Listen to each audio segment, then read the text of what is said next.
Char kway teow ni memang siapa yang makan baru ni best. Ya. Char kway teow ni dia memang rasa lain macam. Saya asal Mia bang. Daripada mana bang? Daripada Pulau Batas. Pulau Batas memang. Ya. Sempoi bang, char kway teow ni. Sempoi ya. Char kway teow apa tu janggut? Char kway teow sotong janggut. Char kway teow sotong janggut.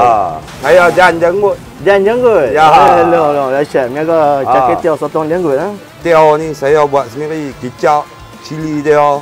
Lepas tu dia punya kicap tu ada campuran yang kuah sotong dia. Semua buat sendiri memang. Semua buat sendiri memang. Oh loh, best abang. Sebab tu dia rasa lain sikit pada orang lain. Oh loh. Kicap kita buat sotong ya. Buat sotong ah. Kedai dia menjaga setiap hari. Setiap hari. Pukul berapa start? Daripada pukul 6 petang sampai 12.30 malam. Yang ni tak ada sotong. Dia kalau sotong atas permintaan.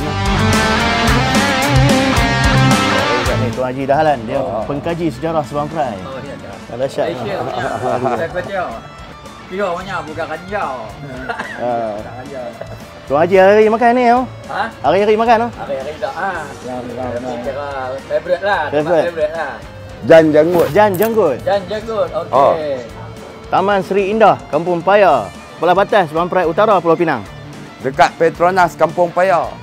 Jan janggut, char kway teow. Sotong janggut. Sotong janggut.